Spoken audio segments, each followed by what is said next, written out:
Roll. So. To order? Oh. No, that's not it. That's a typo.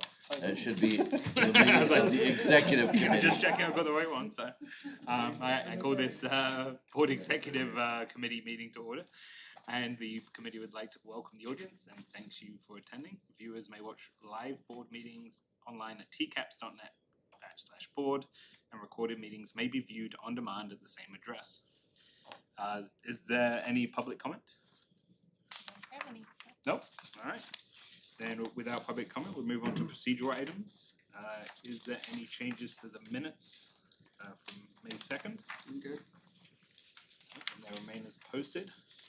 Moving on to the agenda review for the June 10th meeting, defined to Dr. Wagner. Okay, so we will have our standard call to order, our pledge, our review of the agenda. Recognition, we have a bunch of them, which is a good thing. We have our TCAPS Compass Award winners.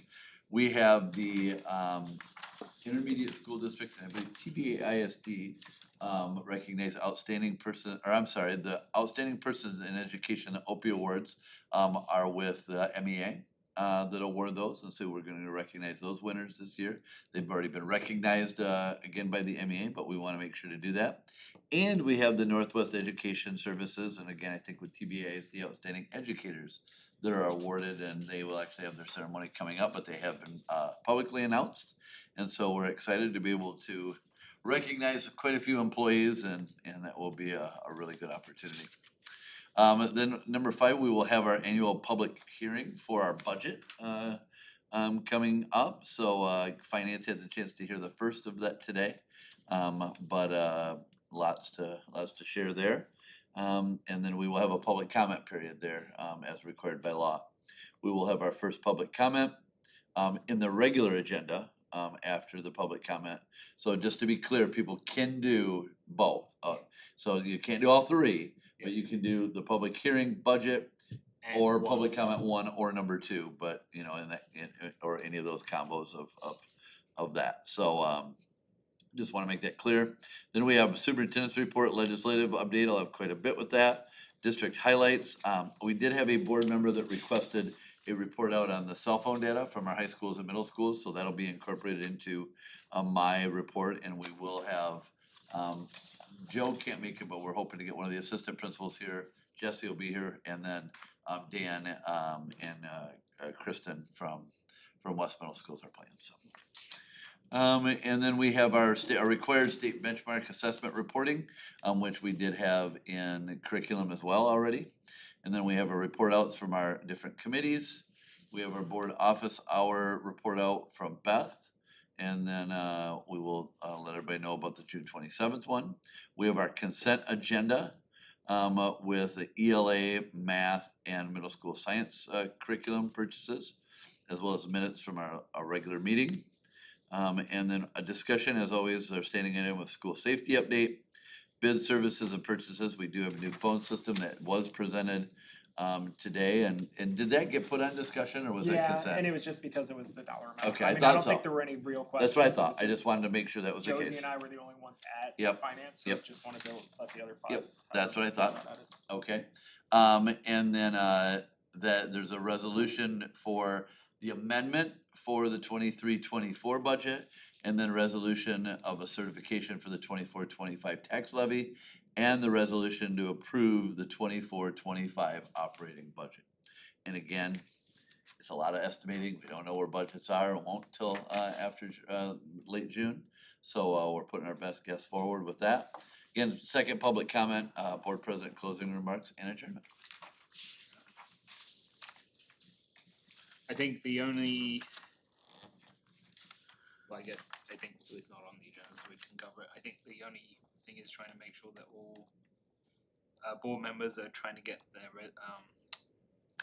policy updates done. I know that we are behind, and we can figure out, so I don't know if we want to add it to as a discussion item here, because I'd like to at least, I think we're okay, we understand that it's gonna be a slight delay, but I would Okay. still like to, as a group, commit to getting it done on a particular time. Okay, Do you wanna do that as a discussion item or I think within it's your easy. board president comment? No, I think we should do it as a discussion item, Okay. cause then it's just it's easy, like everyone can come prepared, we can figure out where that happy medium is for getting it done. 'Cause I think And you it- know, and the thing that I wanna stress to all board members is, you know, if you feel comfortable with where you're at and you know other members that put forward, there's not a real need to have to meet with Connie. Those members that feel they need to, the real goal though is that, you know, we will send out kind of all of the comments and everything from the board members that have met for the board members to review, and then to not sit and have, you know, a 12-hour Yeah. process sitting at the board table. So I know, you know, time-wise for some board members, that's tough in that, so, you know, what I would say is that we just need to create a date and say, if you wanna meet with Connie, you've gotta get it done by this date. That's exactly And where I then was gonna if go. not, you know, any comments, just let her know, if you have just a couple, you know, and then we will submit to the whole board ahead of time of all of the comments that have been made by the board members that have met, and then we hope to have resolution on those items at the table. I think that's what I wanna do. You getting many questions? I think it was just So I've met with trustee Pack, I believe 3 times. We just need to meet one more to get through our last session, and I have met with Secretary Ballinger. We met earlier this week for a couple hours, we have another scheduled tomorrow. So we're just getting through some of the questions. You know, a lot of them are just clarifications and understanding, particularly for newer board members, like what does that mean and that kind of stuff versus just some other things we're getting additional information on, so. And I think I said this a meeting or two ago, that everyone's gonna procrastinate and then it's gonna be this time, which is graduation and crazy and everyone's busy. So it was kind of predictable, but I do think as a group, we should commit to, like you said, just saying, this is what it, this is Yeah, what if it you want is. to, great, if you wanna leave it where it's at, and you know, and just a couple of comments to Connie, you know, verbally over a phone call or something like that, but essentially, by this date, we're moving forward. Kendall, my executive assistant, has been keeping notes of the meetings that we've had and some of the changes. I mean, some of them were just clarifying definitions that would be helpful for folks. Some of them were, for example, like personal curriculum. What is a personal curriculum? So we added the definition of a personal curriculum. Yep. I think Secretary Ballinger's bigger concern is around where it says the board will adopt or create curriculum versus just saying the district, which doesn't change, you know, just it avoids any confusion that you guys adopt or approve certain curriculums, but for the most part, it's the instructional team that's doing that. So there, you know, just some things along those lines. And for us, because we have a recording secretary, there's some, you know, the language that talks about secretary delineating between board secretary and recording secretary. So those were some of the things, again, small but clarifications. Is there a tentative meeting at which we're planning to have those on the agenda for approval? We had a date, but that's what Scott's, I think, getting at is that, you know, he's thinking that we need to push it, and so, but we just need to decide what. Originally, we had what- talked about yeah. June and then July. Right, It's June, and we talked about, so we pushed it because we knew no one was ready, but then what I'm suggesting is leaving it or putting it back on there for this meeting. Acknowledging that we're not gonna pass it, but at the same time, like us committing to, And do they still have to go through like a first reading and a second? No, or because True of does these one reading. changes? There was Okay. one exception, the bullying policy requires a public hearing. And so that was basically the way that True normally does it is say you will repeal all but that policy. At the same day you repeal and vote to accept the new True policies, you would have the board hearing on that and then the next month adopt the board policy hearing. What I've learned subsequently is that we currently use the True bullying policy and we've already done that public hearing. So we are going to be able to repeal all of the current policies and adopt all of the new and just policies not in have one to deal meeting. with that because Yeah. we spent so much, and then we don't have to go into what is probably the time we've spent most on one of the policies as well. Yeah. Sex ed has to have a formal hearing too. We already did the hearing on the sex ed. That's kind of different than policy. The policy Okay. itself doesn't require a public hearing. The state law does. state law, right? And we yes. will be having Them sex in ed July, right? July and August, Yep. yeah. So yeah, so I mean, I think Yeah. we wanna get it done sooner rather And than then, later. and then where would you like, I was planning my superintendent report, cause I don't feel like I'm gonna have anything for action at all yet with Bertha Voss. But could have a discussion item as well, your call. I'm not even meeting, I'm meeting tomorrow with the neighbors finally just getting to that. So I definitely am not going to have a recommendation by, Yeah. At that point. So let's put as F, discussion item, policy update and timeline, agreeing a Okay. timeline. Okay. And then I would put it to avoid anything that we've had before, cause these things come late. I would just throw it on the agenda item as a potential item personally. For But July. For property, property, Just G Oh, as birth of us. Property update. Okay, that's fine, not a problem. yeah, that way it's on there's full disclosure publicly, if something comes up, as we Yep. know right now, there's Is not. there a closing yet for board? Not scheduled that, no, but it has to be done before July 1, so. So I will, remind me to check with, We could probably with put that in Boardman the property update. LLC on where that's at.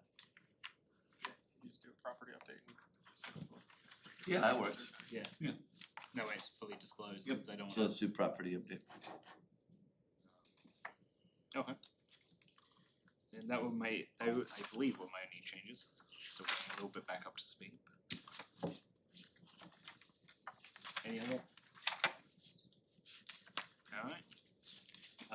Then we'll move on to the next informational items. Phone to Connie Taylor, HR, sorry. Alright, just kind of since we already talked about the policy update, just doing the staffing update for you. Just by way of information, you may or might not know, we do, we send out earlier in the year a transfer request to our teachers who may wanna go to a different building for a multitude of reasons. Lots of times it's family related, location related, and the teachers fill that out. So as we sit down and look at budgeting and where we have openings and where there's surpluses, and we can move people around, we try our very best to honor those requests. And so we've gone through that process and we're really pleased this year. We were able to, I would say, honor like 95% of the requests for staff who wanted to make a move for whatever reason. And the ones that we couldn't, it was just simply based on there were no vacancies in their desired buildings. So we've completed that process. We've also gone through the mission-based budget process where we've looked at enrollment and where our needs may be for next year. We're feeling extraordinarily good about elementary. We have all of the surplus folks. There's a job for everyone that might need to be moved. And at this juncture, we're not looking at any additional postings at the elementary. But we watch enrollment all summer long in the event that changes. Secondary, based on some of our retirements, and literally as we, trying to stay committed to the no layoff policy here, recognizing the bubbles that we get through retirements and those pieces and the difficulty in finding new teachers. We are really fortunate that we are able to make some reductions via attrition given the number of staff that we have, but we still do have postings out there for science. We have strength and conditioning posting, and a couple other kind of combination positions that we're looking to fill. And one of our difficulties is that we have a partial orchestra vacancy just based on which is a great problem to have, but the number of people interested in taking orchestra. So those are always hard to fill when they're segments of positions, but we'll put it out there and hopefully maybe, we also invite folks that are currently musicians that you can get a temporary permit based on your experience that might allow them to come in and try their hand at teaching, so I'm those sure are. there's a strength and conditioning violin player Right? there who can fill both of those. We'll call that the unicorn, and we'll hope that they introduce themselves. Couple other vacancies just to highlight, and as all of you are aware, Kirsten Perkowski has been identified as the new superintendent at Grand Haven Public Schools, and so we have posted her position. Slight change, we're looking at the chief academic officer so a little bit of a modification to the position, but ultimately will still serve as a member of cabinet and make some high-level instructional decisions. So that position has been posted, and we also have several of our summer academy postings. So people looking for summer work, there's lots of opportunities for them. We're looking for a social worker for our summer programs, and again, some subject area vacancies that still remain. So if anyone's interested in picking up some summer hours, we've got opportunities for individuals. And then we just start focusing on the fall. So keep your fingers crossed. It gets a little hairy, but but speaking of our retirees, we will have our retirement celebration this afternoon at Montessori starts at 4:30. Folks will start arriving. We're gonna have entertainment from our choir from Willow Hill, and they'll start about 4:50. We will recognize our retirees, and so if anyone can join us, we'd love to have you. Excellent. Okay, any questions on HL? And moving on to communications, to Ginger Smith. Okay, thank you. First of all, just touching on the bond, just to keep you all updated on what is happening from week to week, month to month.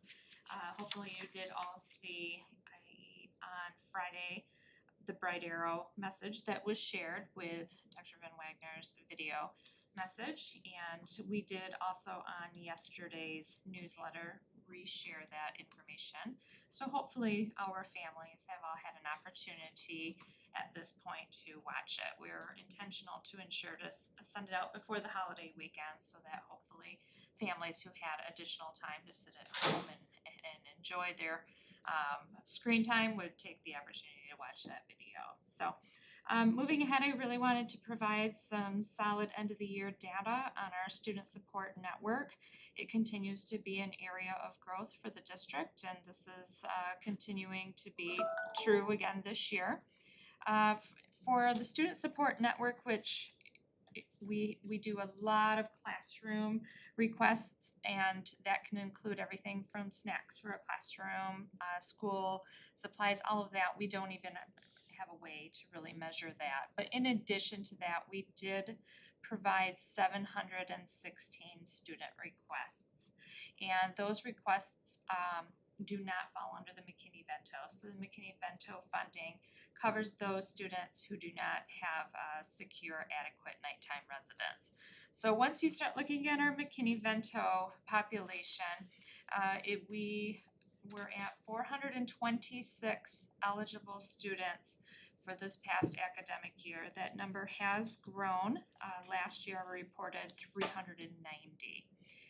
Currently, we are at 351 today. So the reason for that 75 difference is that either the family has moved out of the area and has enrolled in another district or has withdrawn from TCAPS for one of many reasons.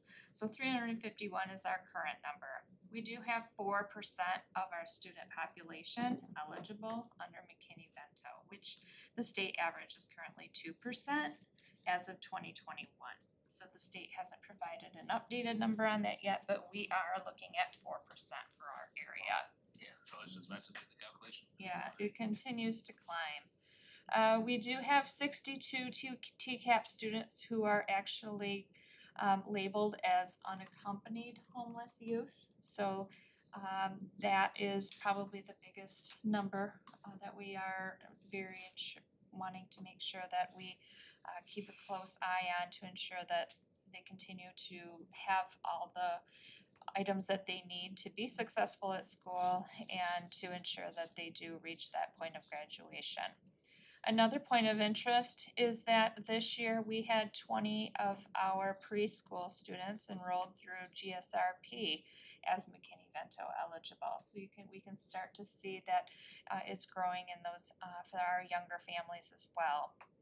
We do have 30 students on track for McKinney-Vento who are scheduled to graduate this year. So we're very proud of those students and just knowing all the challenges that they have gone through, to know that they've made it to the stage this upcoming weekend is remarkable. Of our nighttime residences with the McKinney-Vento families, just as an awareness, of the 426, we have 88 that remain unsheltered completely. That may mean that they're living in a car or something of that nature. We have 23 living in a shelter, so like the Goodwill Inn will take like a family here and there. We have had a couple families at a time living through that shelter. We have 27 going through transitional living and 16 families living in a hotel or motel. Then we have 272 students that would qualify under the term of doubled up. That would mean that they are staying with another family while they do not have a place of their own. With both McKinney-Vento and SSN, we did provide some additional outreach this past year. We did our holiday giving in addition to all the individual buildings that did holiday giving. We did serve 40 additional families. And we also did our new pop-up shop. If you remember, we did that right around spring break this year. And that was an opportunity for families to come and shop at no cost. And we had 45 families come through for that. And that was just a remarkable, they were so grateful. It was such a wonderful event that we plan to do it as a back-to-school shopping opportunity again this fall. And again, last year was our first year with the Sunshine Bus. We did distribute over 3,000 bags of food to children from Antrim, Benzie, Grand Traverse, Leelanau, and Kalkaska counties. And currently we are finalizing all the details for round 2 with the Sunshine Bus kicking off the first week of summer break. Fundraising continues to be critical with this department. And knowing that our art funds are going away, we will certainly be needing to do additional fundraising efforts beginning next year. We did have SSN donations totaling over $20,000 last year, and we had McKinney-Vento donations totaling over $2,700. So we do require a lot of help from our community, and the businesses in our area have been beyond supportive of all the help that we have needed. So we continue to be grateful for all that has been provided and continue to need to raise awareness on the numbers that continue to grow and the funding that will continue to lessen. So that's the end of what I have to share. A couple more things. We did install washer and dryers at Cherry Knoll, Long Lake, and Silver Lake. And we will be installing at TC High, Eastern Elementary, and Willow Hill. Once those are installed, every school will have washer and dryers available to our families. And we now do have caring closets, some of them being food pantries as well, at every building. So that's it. Pretty deep, right? Yeah. Those numbers are. Yeah, so of the 62, I mean, that's a lot of resources. I just left the Mackinac Policy Conference, and I had this discussion with 3 legislators that were shocked when they heard Traverse City. Yeah. And, heard, our free and reduced numbers and our McKinney-Vento numbers, they said, is that true? There's no way. I'm like, yeah. It's the dichotomy of, kids that we have living in $1 million homes on the Bay and kids that are, living in tents, and that's the real numbers. And, but, while it's sobering to hear, it's also gratifying that we have the opportunity to help those kids and those families. That's one part of what we do that I think a lot of people don't know. So, it's important for us to continue to tell that story. I mean, I've gone through this, and this is like a big area that but even the 62 unaccompanied, I think is one of the most shocking ones that even I don't think I've ever processed before, because I've definitely put lots of people, I understand, in tents and hotels, but like just have nothing, no one to guide them. Right. And we're moving into the summer when they're off their routine, they don't have the contact with. And that's the beauty of the Sunshine Bus, as we're going out 3 days a week with food and supplies, hygiene supplies, those kind of things. That's something that we started last year, right? And so partnering with Father Fred and, we're out and about, with the bus out there delivering stuff, and they know when we come, and to be able to, cause there was a time where school's out, we'll see you in September. Right, and you don't know where they go. Right, So especially like those, like the 60, I think it was 62, but like, is there any, I mean, I know it's technically not within our purview per se as well, like it's somewhat above and beyond, but like, do we have any resources for those 62 to keep track of them in the summer? Like, help them at all in the summer? We do the best that we can. They are provided contact information should they need it, and we're provide some of them. Yes, we know where they are. Not all. And one thing, you know, we are working on a summer program at TC High, with, you know, that we're gonna have some credit, you know, opportunities, summer school. We're actually holding summer school that normally we've held it at either Central or West. For the first time, we're gonna hold it at TC High, which has the resources of Generations Ahead there, food pantry, some of that, so, you know, we have a grant to, you know, to try and do some things with summer school. We're almost there, we're not quite there yet, but, you know, that's part of our plan is, you know, for a lot of those kids, you know, TC High ends up being a home base. And so, that'll be a familiar spot for them as well, that there will be people there in the summer.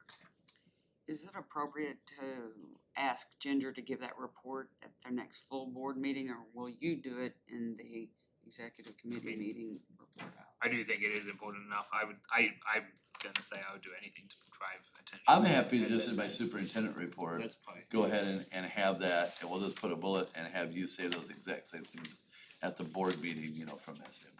Yeah, cause I think everybody. I don't like doing them at the last because mine's the end when everyone wants to go, and it's usually like everyone's like, "Come, stop talking." I meant in the executive committee report out. Oh, not I the could do that. president. Okay, yeah, thank you. I totally get it. We'll do it that way. Okay, great, Yeah. thank you. Yeah, that's definitely. I mean, I know there's a lot of organizations that are helping, but I feel like that's the one that we need to figure out as a community. Yeah, you know, and, you know, Step Up Northern Michigan's in that deal, we're working with TC High as well. So that's what I'm saying, there's a lot of partners in this whole deal. Women's Resource Center comes to mind with at times as well, that I know there are children living in as well, so a lot of partners that, you know, we are, you know, in connection with to try and service those kids.